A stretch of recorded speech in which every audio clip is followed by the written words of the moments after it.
Kainin namin kayo. So, bago tayo magpatuloy sa ating series for this month, merong something special and merong challenge kami na gustong ipagawa sa bawat isa sa atin. Dito muna yung tingin. Ano kasi yung title natin? Ano yung pinag-usapan natin last Worship Revolution? Make Jesus known. Ang tanong, pinapamuhay ba natin? Are we making Jesus known? Sa mga schools, sa bahay, sa trabaho, praise God. Pero ngayon, meron kaming ipapakita sa inyo. And I hope everyone will participate. Kasi ang sabi nga ni Kuya Radley, like 2 weeks ago, hindi tayo sumusunod sa trend. Alala niyo yun? Parang di kayo nagdo-notes eh. Tayo yung gagawa ng trend. Ang tanong, ready na ba kayong gumawa ng trend? So panoorin natin ito, then mamaya meron akong challenge sa inyo.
Yan, dapat pinapakita nyo rin yung langit katapos. Praise God sa atin pong PAM, no? And sa ating lahat, invite your squad.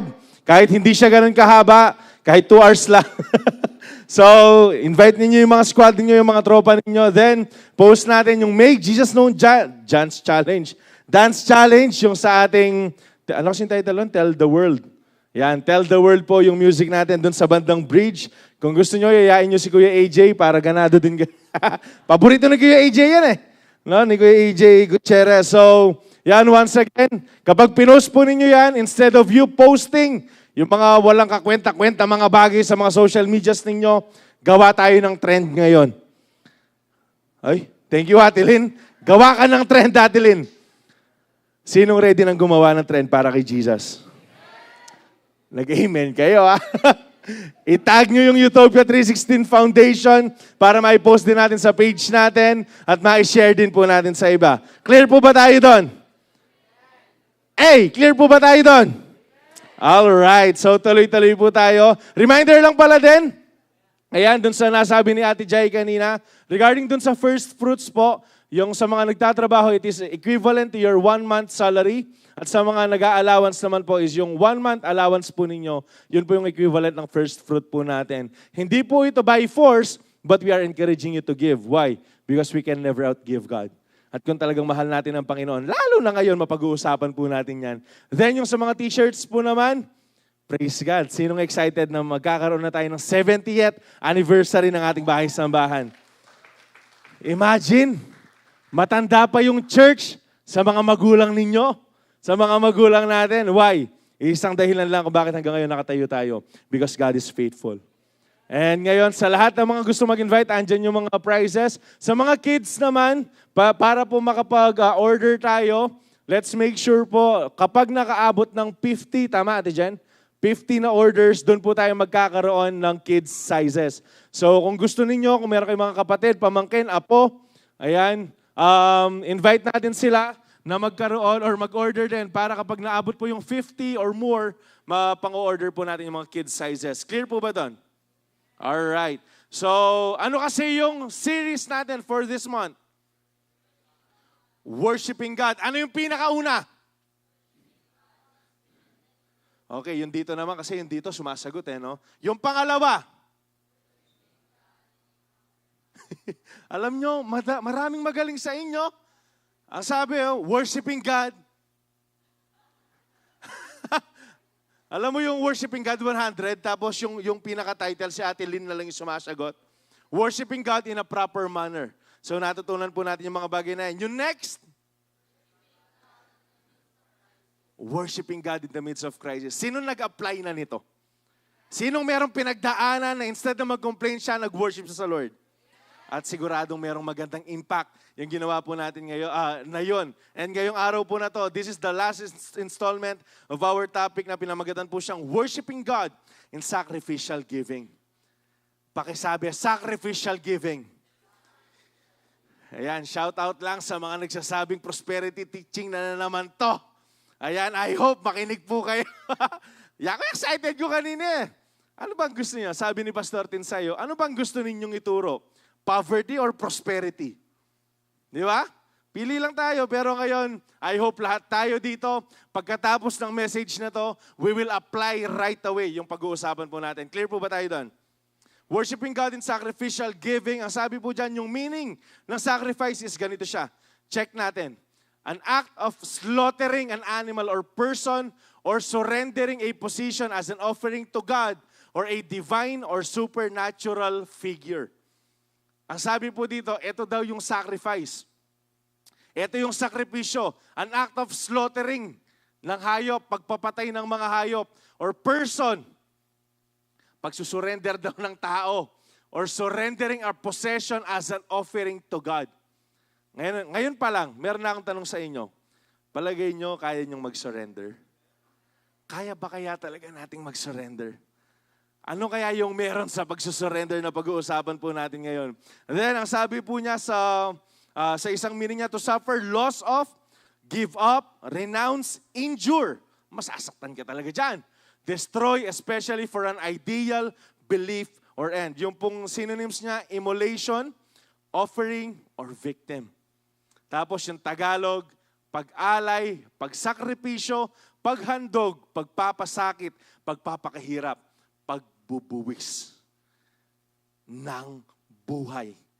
Now, the question is, sa mga pagkakataon na sinasabi mo yung, I did sacrifice my life, this thing, my effort, my strength for the Lord, totoo ba na nagsakripisyo ka talaga? Or baka ngayon lang natin naintindihan kung ano yung meaning ng sacrifice. So ngayong oras po na to, we will expose yung buhay ni Abraham sa pag-o-offer po niya kay Isaac. Diyan po tatakbo ang ating mga pag-uusapan. At sisimulan natin sa ating YDC Verse Challenge.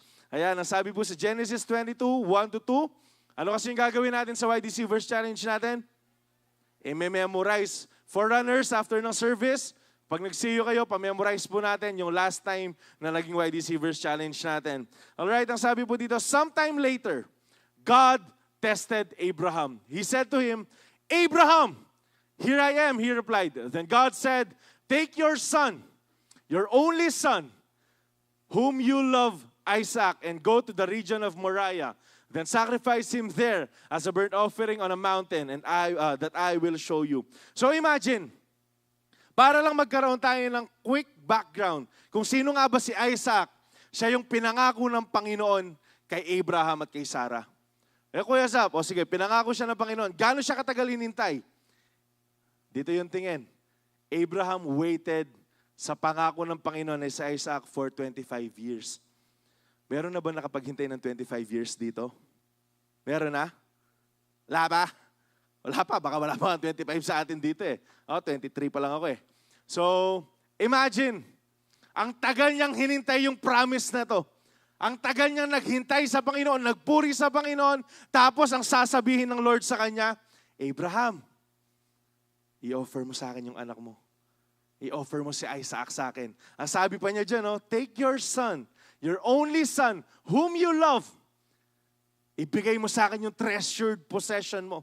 Ibigay mo sa akin kung ano yung pinakamahalaga sa'yo. Ang sabi ng Panginoon kay Abraham. And then ang sagot niya, ang sinabi ng Panginoon, sacrifice him there as a burnt offering on a mountain that I will show you. Ito po yung ginawa ng Panginoon. And remember this, God does not want sacrifices from us na hindi masakit. Ang gusto ng Panginoon na sacrifice na ibibigay natin sa Kanya, yung makakasakit para sa atin. Yung masakit para sa atin. Yung pinakamahalaga para sa atin. Yan yung gusto ng Panginoon na sinasacrifice po natin sa Kanya, na ino-offer po natin sa Kanya. Kaya nga gusto ng Panginoon, hindi yung 99% lang natin. Ang gusto ng Panginoon from us is yung 100% natin. Kabuuan po ng buhay natin. Hindi gusto ng Panginoon yung tataas ka ng kamay dito, paglabas, ganun ka pa rin, kagaya ka ng dati. Hindi. Ang gusto ng Panginoon yung 100% na meron ka. And then makikita natin kung bakit kailangan or kung bakit merong sacrificial giving sa pagpupuri sa Panginoon. Check po natin to. Worshiping God in sacrificial giving is a personal, strong decision from the heart. Yung pagpupuri sa Panginoon in sacrificial giving, yung pagbibigay ng merong sakripisyo, pagbubuwis, okay, pag-aalay sa Panginoon. Ang sabi dyan, it takes personal, strong decision from the heart. Kailangan ikaw, ako, tayo, personal na nagdidesisyon sa mga ganitong bagay. Why? Kuya, meron naman kaming forerunners. Meron naman kaming mga leaders kagaya nyo. Meron naman mga pastors, bakit hindi na lang sila? No! Yung relationship po natin sa Panginoon, personal. God is a personal God. Hindi ka pwedeng humarap sa Panginoon on the judgment day. Tapos iyaharap mo, Lord, eto si Kuya Radley. Lord, eto yung forerunner ko. Eto si ate ganito, eto si Kuya ganito. No! Tayo yung aharap sa Panginoon. Kaya take note, God is a personal God. Pakatandaan po natin yon. And Abraham obeyed God wholeheartedly. He was so firm in his decision that he never wavered in his faith. Tignan po natin yung kwento niya. Sa Genesis 22:3-6, ito yung pag-aaralan natin. Early the next morning, pagkatapos sabihin ng Panginoon sa kanya, Abraham, surrender mo si Isaac sa akin, i-sacrifice mo si Isaac sa akin. Ito yung naging response ni Abraham sa atin pong Panginoon. Early the next morning, Abraham got up and loaded his donkey. He took with him 2 of his servants and his son Isaac. When he had cut enough wood for the burnt offering, he set out for the place God has told him about. Sige, tapusin po muna natin. On the third day, Abraham looked up and saw the place in a distance. He said to his servants, "Stay here with the donkey while I and the boy go over there. We will worship and then we will come back to you." Yung last verse po. Abraham took the wood for burnt offering and placed it on his son Isaac, and he himself carried the fire and the knife as the two of them went together. Pagmasdan po natin itong kwento na to. Meron kayong narinig, or baka maririnig na mga magsasabi, from a father's perspective, sobrang nahirapan si Abraham. Sobrang nag-struggle si Abraham na hindi siya nakatulog nung sinabi ng Panginoon na i-offer niya si Isaac. But take note, hindi yan si Abraham. Abraham is our father of faith. Siya po yung father of faith po natin. Siya yung isa sa mga nag-set ng standard kung ano nga ba yung pananampalataya. Take note of this. Hindi po siya hindi nakatulog. Hindi siya na-depress. Hindi siya na-stress. Hindi siya umiyak. Nung sinabi ng Panginoon, i-offer mo sa akin yung anak mo. Anong ginawa niya? Natulog siya. Nagising siya ng maaga. Tignan po natin to. Ang sabi niya dyan, ayan, yung verse 3 po. Please, pakita po natin. Ayan. Early in the next morning, Abraham got up, nagising, tumayo si Abraham, loaded his donkey, and he took with him 2 of his servants. When he had cut enough wood for the burnt offering. Check natin to. Si Abraham mismo yung nag-prepare ng mga wood para pangsunog sa kanyang anak. So, hindi natin pwedeng sabihin na si Abraham, hindi, napilitan lang siya kasi nahihirapan siya. No! I think, sa perspective na to, Abraham is so excited to obey God. Kasi imagine, nagising siya na maaga. Tayo nga, hindi naman tayo nag-o-offer ng Isaac natin, di pa tayo nagigising na maaga eh. Pero si Abraham, nagising siya na maaga, nag-prepare siya ng wood na kakailanganin niya. Diyan, check pa natin to. Sige, yung sa 4. On the third day, sa ikatlong araw ng paglalakbay nila, imagine this, ganito yung pananampalataya ni Abraham. Ganito siya ka-firm na sa desisyon na ginawa niya, susunod siya sa Panginoon. 3 araw po yung biyahe nila. 3 araw yung paglalakbay nila for him to offer his son Isaac. Alam nyo, in the middle of it, pwedeng sabihin ni Abraham, Lord, wag na lang. Pwedeng makipag-battle si Abraham kay Lord na, Lord, wag mo nang kunin sa akin si Isaac. Wag mo siyang pa-offer sa akin. Pero alam nyo, sa 3 araw, he never wavered in his faith. Hindi po nagdalawang isip si Abraham.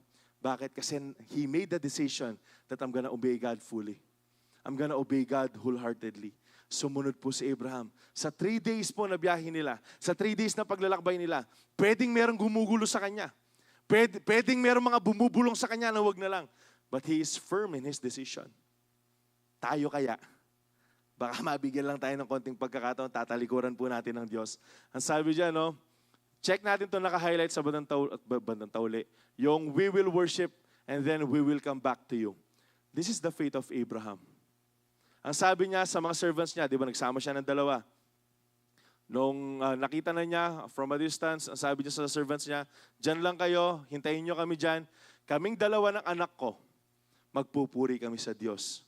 At kaming dalawa, ang sabi niya, and then we will come back to you. Ito yung faith ni Abraham. Yung thought of sacrificing, of offering before, papatayin niya si Isaac. Susunugin niya, kaya nga may burnt offering. Kaya nga mayroong wood ng pin-repair. Pero ito yung faith ni Abraham. Alam niya na silang dalawa ng anak niya, babalik sila. Alam niya na silang dalawa, bababa sila from Mount Moriah. Ito yung faith na dapat meron tayo. Then, basahin po natin yung hanggang huli. Abraham took the wood offering and placed it on his son Isaac, and he himself carried the fire, yung pong torch, no, and the knife, as the two of them went together. Ito yung naging desisyon ni Abraham. Ito yung nung sinabi ng Panginoon sa kanya, sige na, ibigay mo na sa akin si Isaac. Hindi siya, Lord, sige na, maawa ka na. Lord, malunos na ka. Ito yung kaibahan natin kay Abraham. Tayo, cellphone lang yung pinapasurrender ng Panginoon. Tayo, oras yung pinapasurrender ng Panginoon. And kung meron man sa inyo ngayon, merong mga tao sa puso natin na kumukuha sa posisyon ng Panginoon, God wants us to surrender them to Him. Gusto ng Panginoon na isurrender natin sila sa Lord. So, kuya, sasaksakin din namin. Hindi. Hindi po ninyo. Ibibigay po natin sila sa Panginoon. We will lift them up to God in prayer. Isurrender po natin sila. Why? Ayaw po ng Panginoon na merong kumukuha sa lugar niya, sa puso po natin. Pero ito yung question dito. Paano tayo nagre-respond kapag merong pinapasurrender si Lord? Paano kaya yung response natin kapag merong pinapasurrender si Lord? Yung forerunner mo, hindi ka makasunod-sunod eh.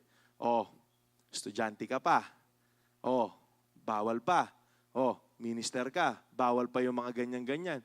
Kuya naman eh. Kuya, ang stricto nyo naman eh. Kuya, legalistic. Excuse me. Para sa inyo yon. Imagine, 7 years old ka pa lang. No, imagine. Siguradong merong makaka-relate sa inyo kasi I myself, nangyari sa akin to dati. Nag-aaral ka, tapos meron kang nagugustuhan, tapos sasabihin ng leader mo sa'yo, surrender mo na yan sa Lord. Ano yung response mo? Magagalit ka pa eh. Magagalit ka sa magsasabi sa'yo, sa leader mo, magagalit ka eh. Sasabihin mo sa'yo, kala mo naman, di niya naranasan eh. Kaya nga binabawalan namin kayo. Bakit? Kasi naranasan namin. Kasi nagkamali din kami. Yun yung problema. Kapag merong pinapasurrender ng mobile games, ay retang mamyalong paken. Meron pa mong bago ngayon, Metal Slug.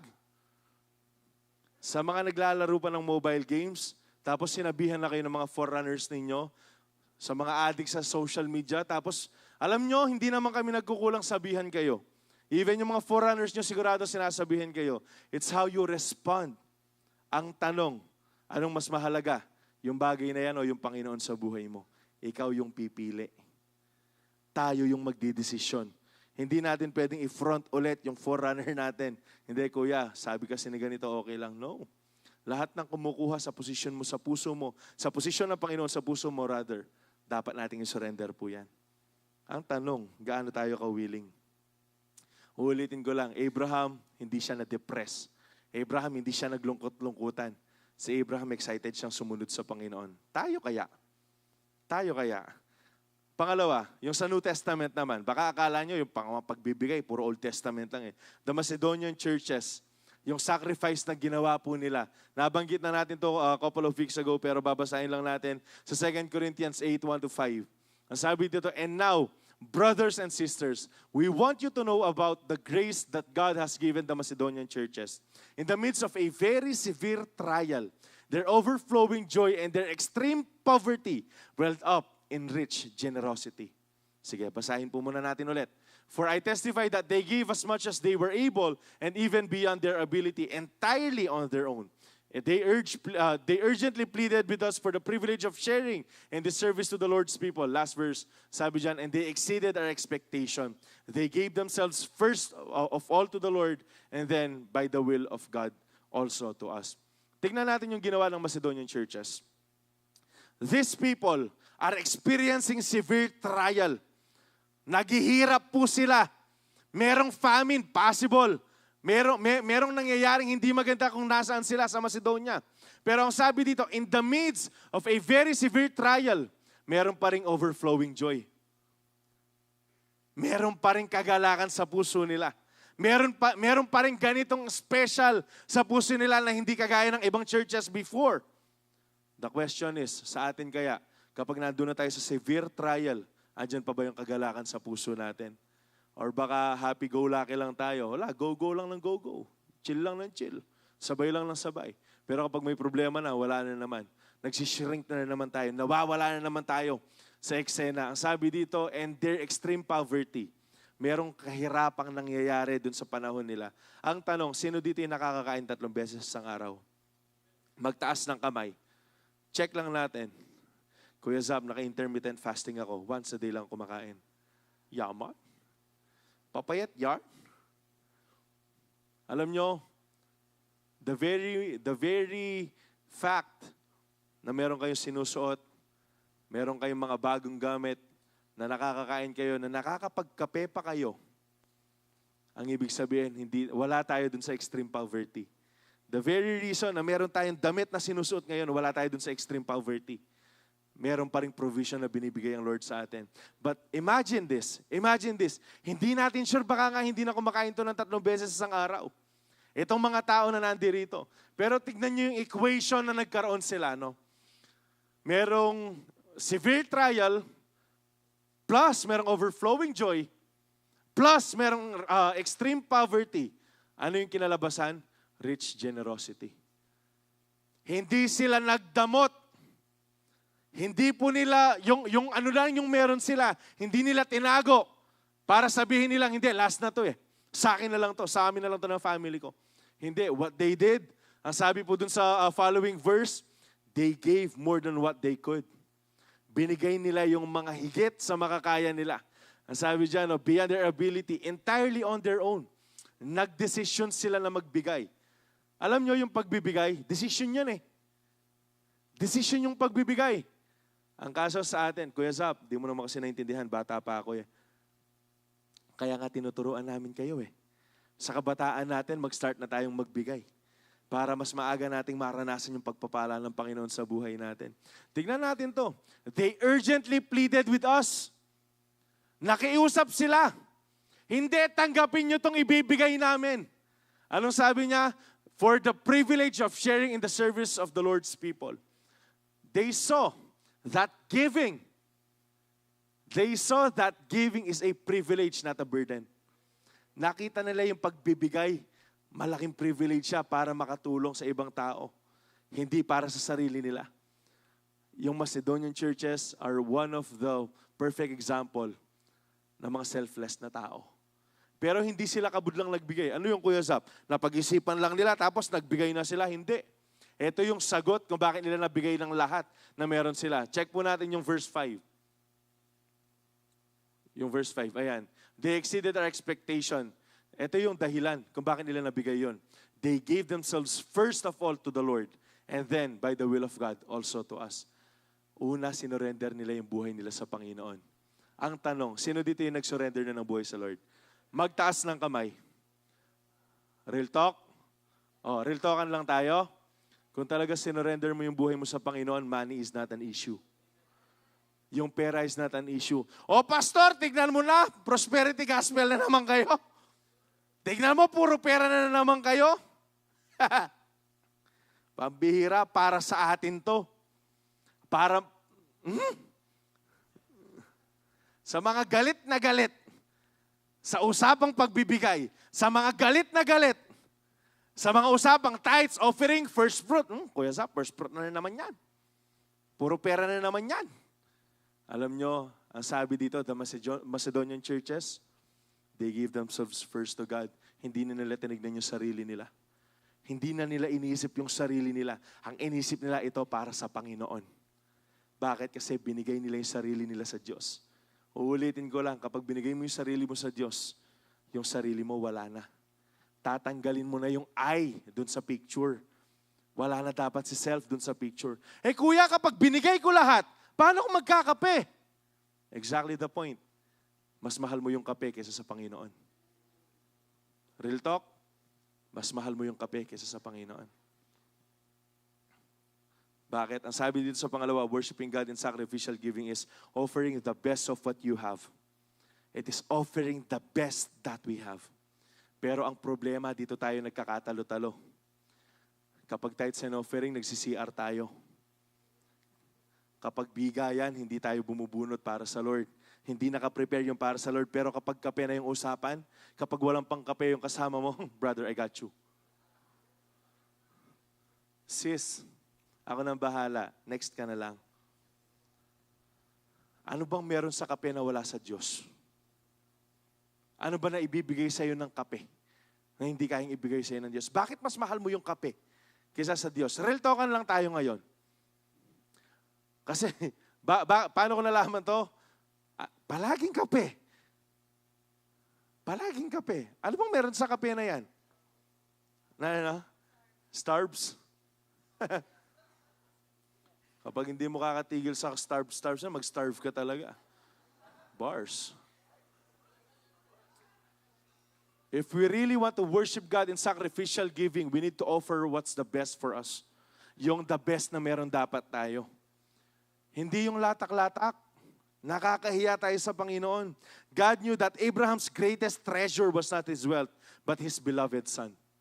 Alam ng Panginoon yon, whom he had waited for a long time.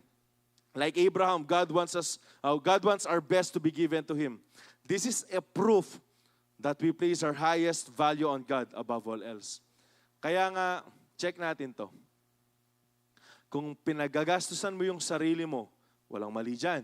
You're buying clothes for yourself, you're buying things that you need sa school, sa pagtatrabaho, all goods po yan. Pero kapag hindi ka nagbibigay sa Panginoon, hindi na goods yun. Dapat unang-una, inuuna po natin ang Panginoon. Kuya Zap, paano ko nga gagawin yun? Bakit hindi mo ako maintindihan? Estudyante ako, 50 lang yung baon ko, itabi mo yung 5 piso, tithes. Mas palagi kasi natin tinitignan yung nawawala sa atin, hindi yung nananatili. Kaya ka nasasaktan eh. Tinitignan mo yung nawawala sa'yo.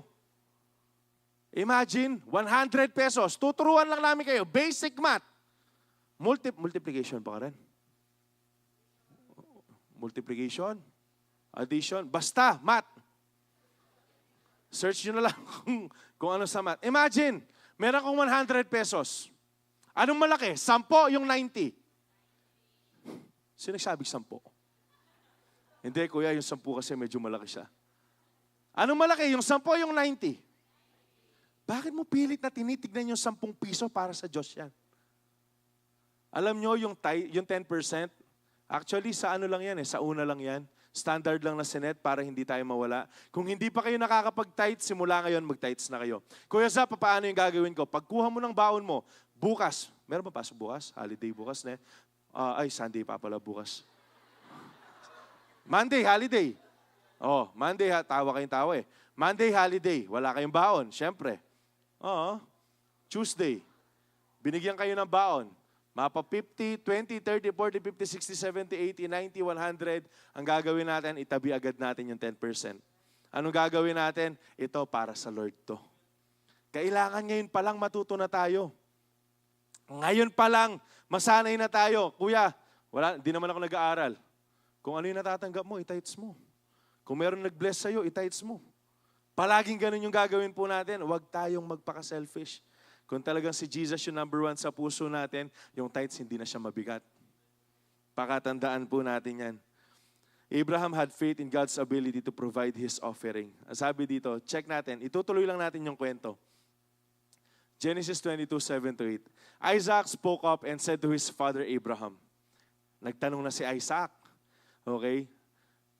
Father, yes, my son. Sabi ni Abraham, the fire and the wood are here.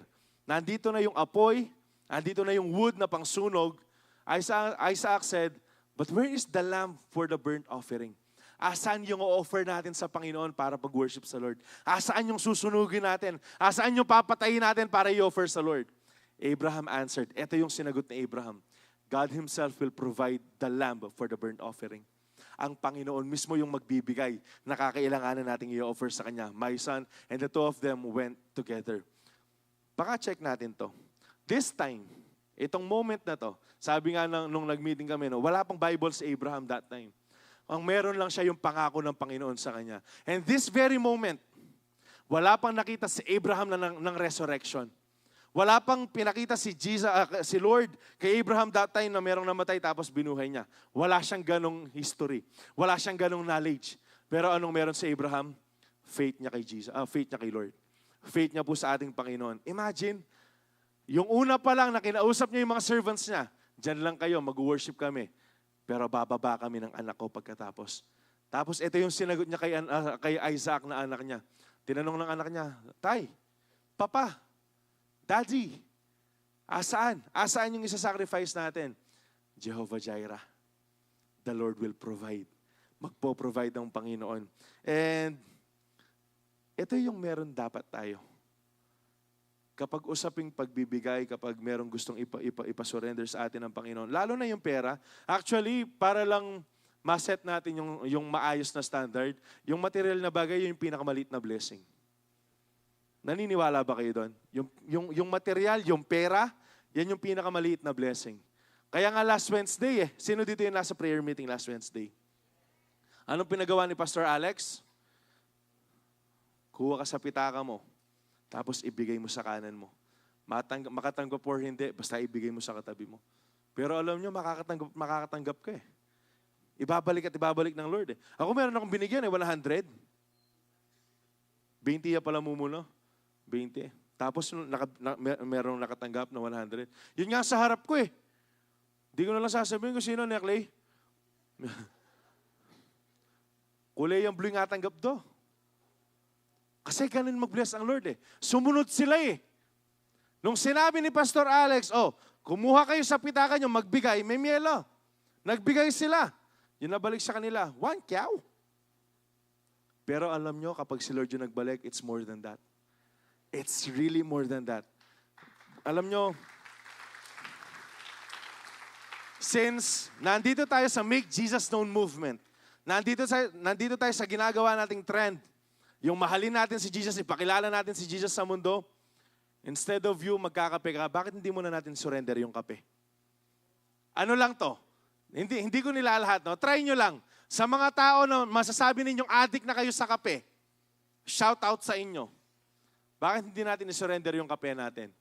Bakit yung 100, 120, 130, 140, 150, 160, pag nag-SB ka, 205. Kapag nagpa-sabrebe ka, 240 pa yan. Kapag nagpa-add ka pa ng strawberry syrup, 35 na naman yan. Okay. Siyempre, ganito yung gagawin natin. Instead of us, palagi na lang nagkakape, ba't di muna natin itabay yung pera? Hello, Bishop. Panilang bisang magkape rin O sige, ganito yung gagawin natin. Next week, alata ng juice na. Last na lang yan Next week, mag-ice coffee tayo dito.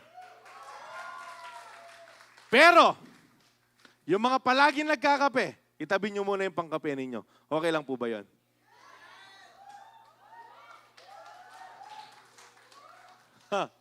Surprise! Tumbler? Sige, kung gusto nyo magdala ng tumbler, magdala kayong tumbler ninyo.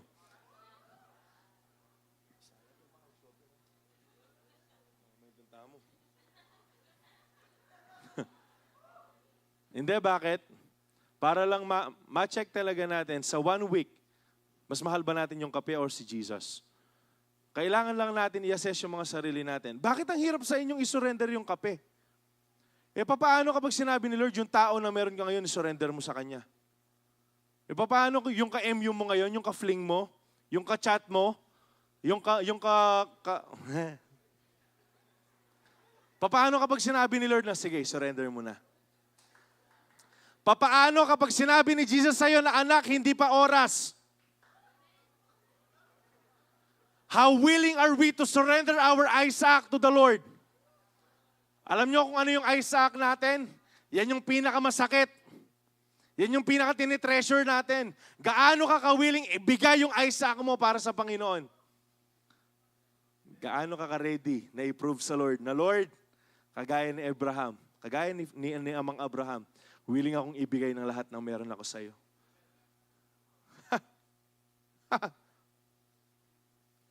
Sinasabi natin, mahal natin si Lord, tama?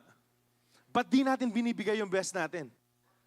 Kung sinasabi mong mahal mo si Lord, kung pinagkakalat mo sa Facebook, nagsishare ka pa ng YDC Verse Challenge na merong hashtag, Make Jesus Known. Pero hindi mo naman binibigay yung 100% mo sa Kanya, wala rin kwenta. Paano mo masasabing mahal mo siya? Bakit kaninang sumasayaw, hindi ka sumasayaw? Kanina, sayawan kami sa harap eh. Para sa Lord to eh. Nakaka-enjoy mag-worship. Nakita niyo yung worship team? Nakita niyo si Kuya Jello kanina? Kasi binibigay niya yung best niya para sa Lord eh. Tayo kasi binibigay natin pag second set eh. Tanggalin kaya natin yung second set.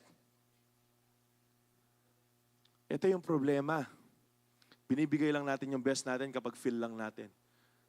Tsaka kapag hindi siya masakit para sa atin. Real talk. Real talk, Saturday. Palagi ka lang nagbibigay ng best mo kapag hindi siya masakit sa'yo. Nagbibigay ka lang sa Panginoon yung convenient para sa'yo. Pero kapag masakit na ayaw mo nang bitawan. Yan yung problema sa atin. Tapos karamihan sa inyo, naiya ko talaga makaget over kanini. Kapag kinausap, di pa time. Yung tao na yan, bitawan mo muna. Ay, napag-usapan tong ano. Sinano Dartiti? Panoorin niyo ulit. Isaiah 60:22, nanitol. I, the Lord, will make it happen in due time. Alam nyo, yung mga forerunner na nagsasabi sa inyong, sige na, sumunod kayo. Sige na, wag nyo munang gawin yung bagay na yan. Wag muna kayo mag-enter into relationship. Mahal kayo ng mga yan. Kaso yung tingin nyo sa kanila, ano? KJ. KJ naman niya, porket siya wala siyang boyfriend. Porket siya wala siyang girlfriend. Tapos gusto niya, tigilan ko yung sa akin. Sige, tuloy mo. Tapos magsisisi ka bandang huli. Hindi ka naman magsisisi sa una eh. Bakit palagi sinasabi ko to? More than sa kape, mas nahihirapan mag-surrender yung bata sa taong mahal niya. Totoo man to. Sa generation ngayon, mas mahal natin yung tao kaysa sa Diyos. Mas mahal nga natin yung sarili natin kaysa sa Diyos eh. Yung generation ngayon, mas gugustuhin niyang gawin yung nakakapagbigay ng pleasure sa sarili niya kaysa sa nakakapagbigay glory kay Lord. Ito yung generation ngayon eh. Ito yung tanong. Tayo bang mga YDC kasama tayo sa generation na to? Tayo bang mga YDC, are we making a difference dito sa generation na to? Or baka kagaya lang tayo nila? Kung grades 1, 2, 3, 4, 5, 6, 7, 8, 9, 10, 11, 12, college, alam nyo, meron nagtanong sa akin, kailan ba yung tamang panahon para mag-enter ka into relationship? Kailan ba dapat? Anong edad ba? Pagka-graduate ba, dapat mag-boyfriend na, mag-girlfriend na? Hindi.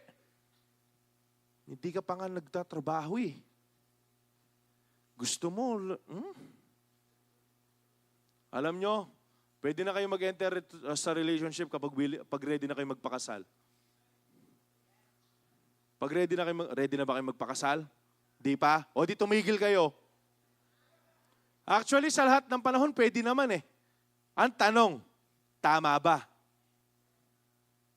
Kahit 12 years old ka, pwede naman eh. Ang tanong, tama ba sa harapan ng Diyos?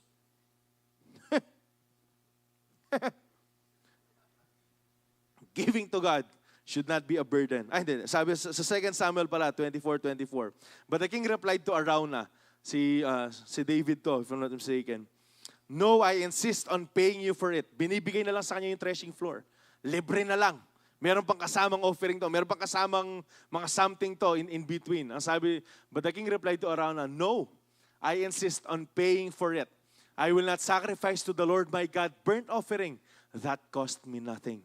So David bought the threshing floor and the oxen and paid 50 shekels of silvers for them. Ito pinapakita lang ni David at pinapakita lang ng Bible. The Bible is so constant.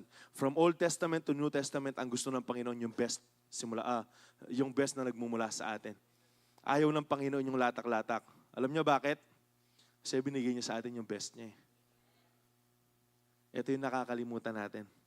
Kapag nakalimutan mo na binigay ni Lord yung best niya para sa'yo, nawawalan ka ng drive or nakakalimutan mo ding dapat ibigay mo yung best mo para sa Kanya. We need to reciprocate.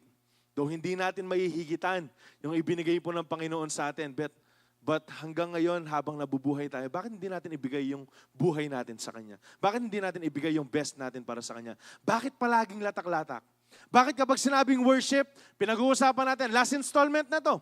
Pero kapag sinabi natin purihin natin ng Lord, bakit kailangan bombahin pa kayo? Bakit kailangan encourage pa kayo na itaas yung kamay ninyo? Bakit kailangan maputol pa yung mga litid ng mga worship leaders natin? Akala ko ba mahal natin si Lord? Akala ko ba top priority natin si Jesus? Pero bakit kailangan sapilitan? Alam niyo yung totoo nagmamahal sa Lord, nag-worship ng kusa. Nag-worship ng kusa yan. Anong palagay niyo sa langit? O sige, tumayo na kayo. Worship niyo na ako. Palagay niyo, sasabihin ni Jesus yan? No? The people there, mamaya, babasahin din natin yan. Willing sila at ginagawa nila, yung buong buhay nila, nag-worship lang sila sa Lord. Check po natin yan. Giving to God should not be a burden or an obligation, but giving to God is a privilege.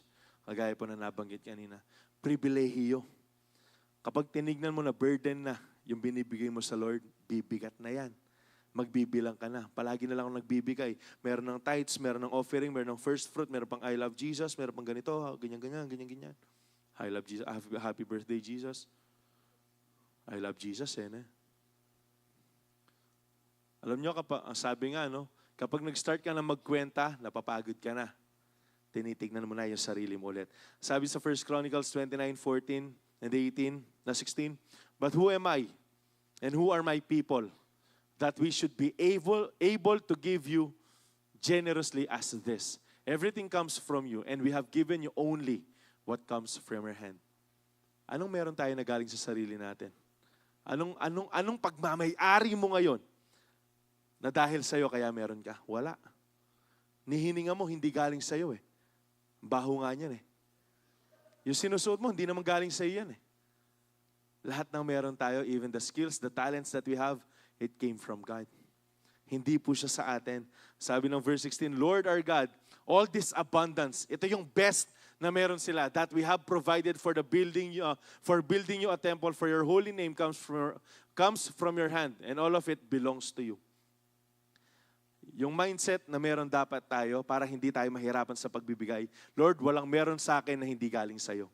Lord, itong mga lahat ng to, dahil galing sila sa'yo, ibibigay ko sila sa'yo. I-offer ko sila sa'yo. Even tong best na meron ako ngayon, ipagkakaloob ko sila sa'yo. Why? Kasi wala naman ang galing sa atin.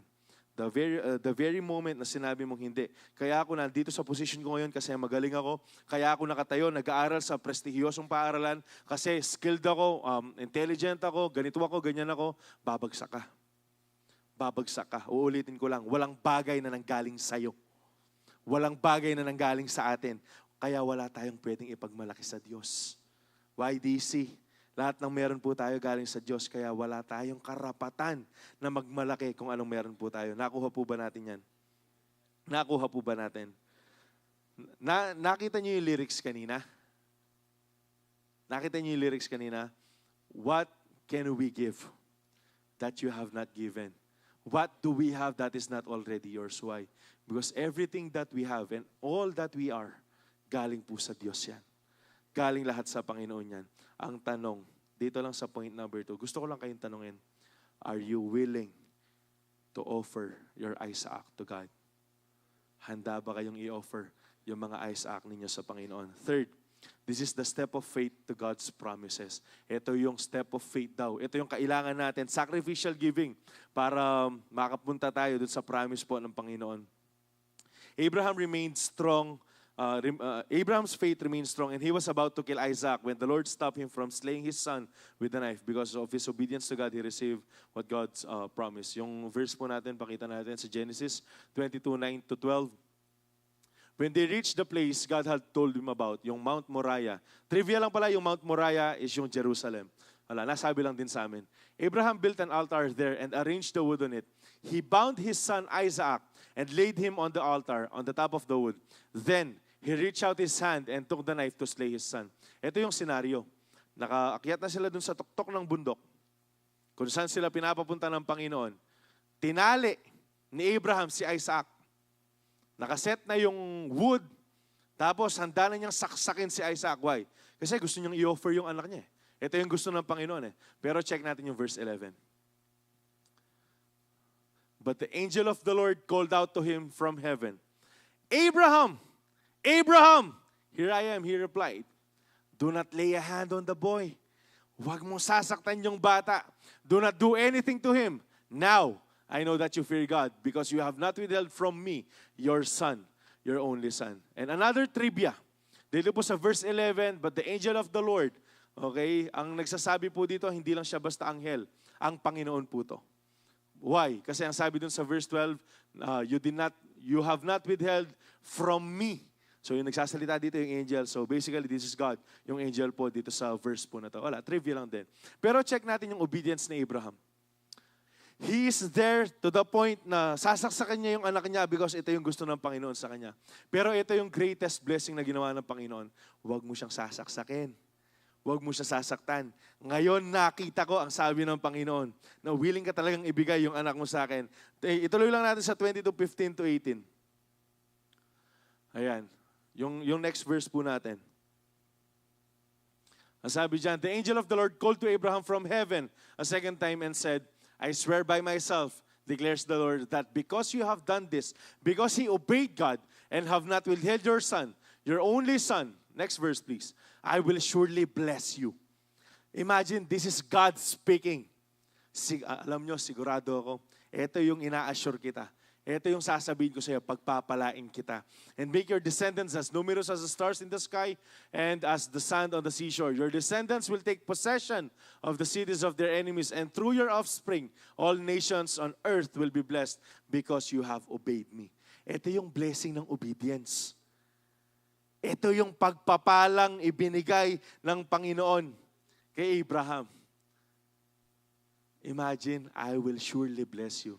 Kapag ang Panginoon yung nagsabi, it's a done deal. Alam natin yan. Kapag ito yung diniklara ng Panginoon na ako yung bahala sa'yo, siya yung bahala sa'yo, bakit hindi nagsisinungaling ang Diyos? And ito yung sinabi niya kay Abraham, pagpapalain kita, bakit? Kasi sumunod ka sa akin. Ang tanong, are we ready to obey God? Sundin natin siya sa pagpupuri in a sacrificial giving. Ang sabi ng Hebrews 11:17-19, it was by faith that Abraham offered Isaac as a sacrifice when God was testing him. Yun yung keyword. Kung bakit nagawa ni Abraham na i-sacrifice si Isaac, na he waited for 25 years. Tapos bigla sasabihin ng Lord, i-offer niya sa kanya. Why? Because by faith. It was by faith. Ito yung pananampalataya na meron sa Abraham. Abraham offered Isaac as a sacrifice when God was testing him. Abraham, who had received God's promises, was ready to sacrifice his only son, Isaac. Even though God had told him, Isaac is the son through whom your descendants will be counted. Sige, next verse po, yung last verse. Abraham reasoned that if Isaac died, God will be able to bring him back to life again. And in a sense, Abraham did receive his son back from the dead. Imagine yung faith ni Abraham.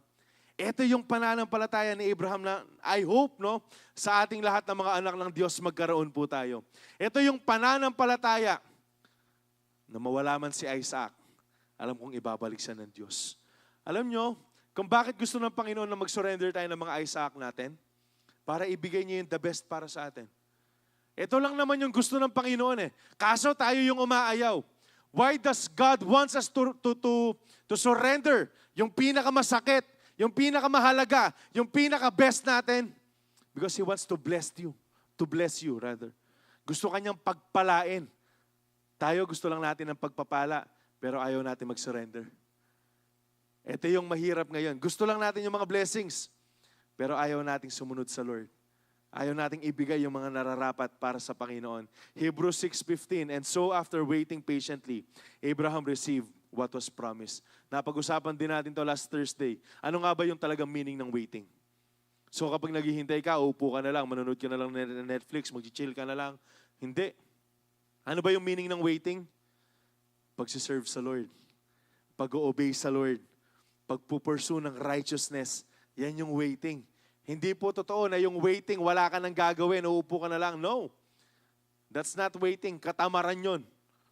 Yung waiting, ganito siya. Habang inihintay mo yung mga pinangako ng Diyos sa'yo, habang inihintay mo yung promotion mo, habang inihintay mo yung answered prayer mo, habang inihintay mo yung salvation ng family mo, habang inihintay mo yung tao na para sa'yo, ang gusto ng Panginoon, mag-serve ka. Ang gusto ng Panginoon, i-offer mo yung buhay mo sa Kanya.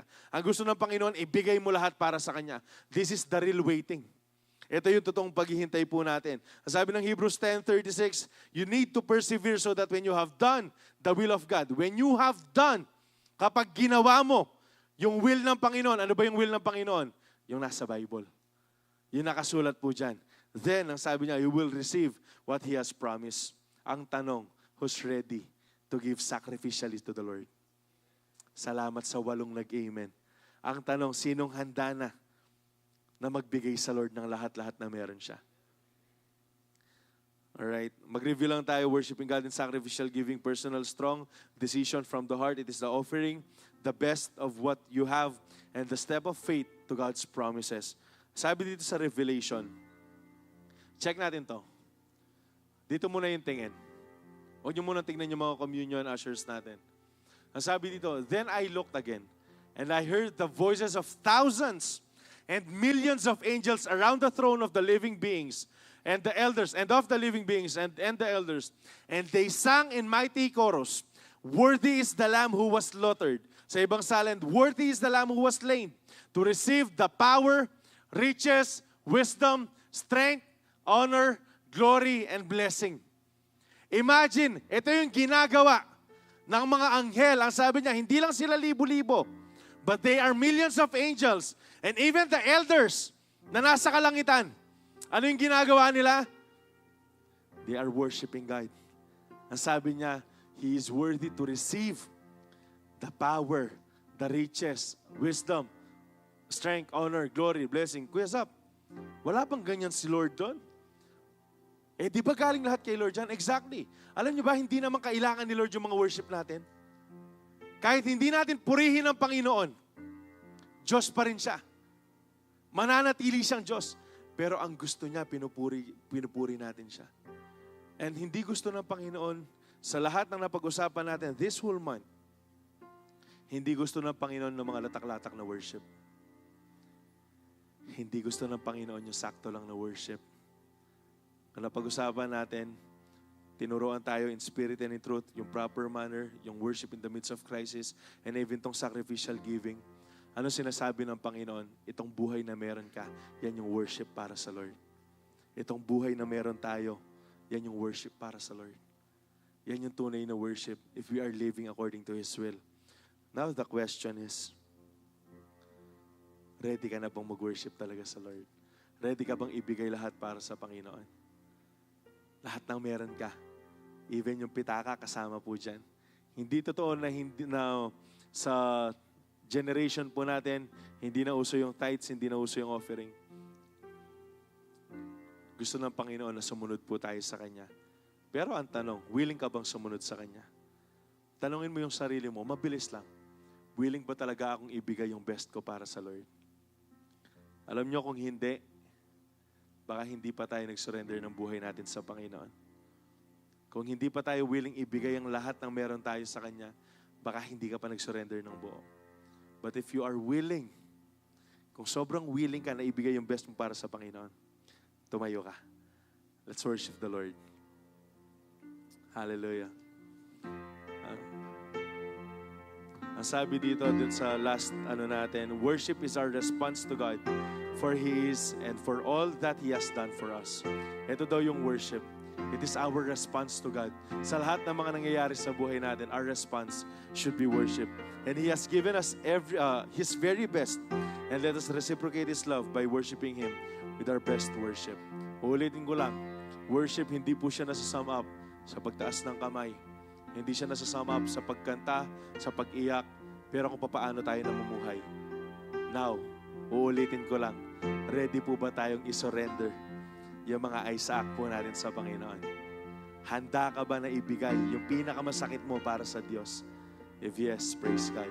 Nawa, magpatuloy po tayo. So as we worship the Lord, we will be guided by our Connect Team.